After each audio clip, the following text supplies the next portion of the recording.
BJP के लोगों की, उनकी ट्रोल आर्मी की, उनके सांसदों की, उनके मंत्रियों की, उस इकोसिस्टम की ये झूठ बोलने की गंदी लत कैसे खत्म होगी? लेकिन शायद नहीं खत्म होगी, क्योंकि उस झूठ बोलने के जनक जो हैं वो खुद मोदी जी हैं। खैर, आप राहुल गांधी के बयानों को आज तक काट छाट के चला रहे हैं, अपनी दुकान इसी तरह से कुछ बीजेपी के नेता चला रहे हैं।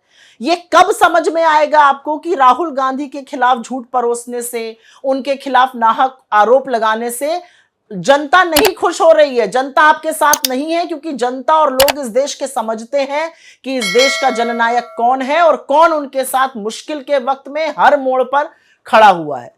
लेकिन क्योंकि झूठा आक्रोश दिखाया जा रहा है तो कुछ बातें बोलनी यहां पे जरूरी है।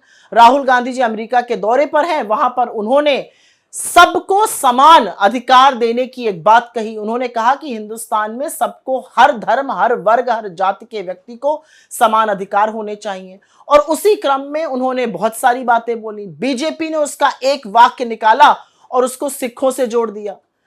आपका झूठा आक्रोश क्योंकि दिख रहा है तो आपसे कुछ सवाल पूछे जाने हैं।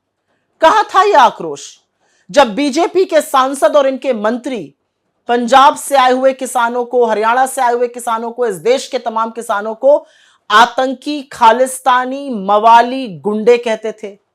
कहां था आपका आक्रोश जब पंजाब से आए हुए किसान, हरियाणा से आए हुए किसान, इस देश के तमाम किसानों में से 750 किसानों की अपने हक के लिए लड़ते हुए शहादत हुई? कहां था आपका आक्रोश जब नरेंद्र मोदी ने किसानों, और वो किसान जो पगड़ी पहने हुए थे, जो पग पहने थे, उनके लिए बड़ी बड़ी चट्टानें खड़ी कर दी, रास्ते खुदवा दिए, तारे और कीले गड़वा दी कि वो दिल्ली में एंटर ना कर सके, किलेबंदी कर दी दिल्ली की? कहां था आपका आक्रोश जब आपकी सांसद इस देश के अन्नदाताओं को, इस देश के किसानों को हत्यारा और बलात्कारी कहते हैं?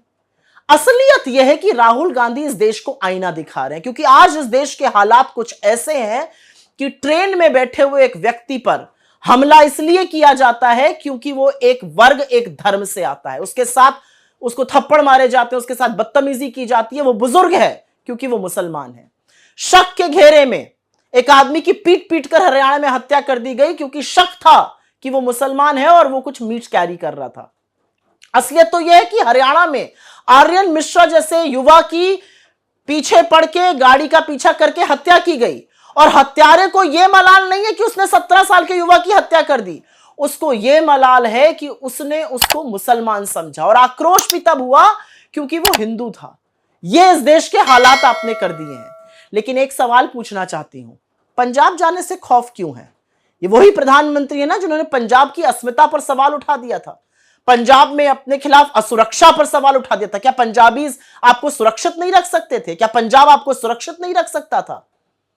झूठा आक्रोश दिखाना, काट छाट के बयान चलाना, इस तरह की राजनीति का सहारा बीजेपी लगातार तब तक लेती रहेगी जब तक मुद्दों से भटकाएगी।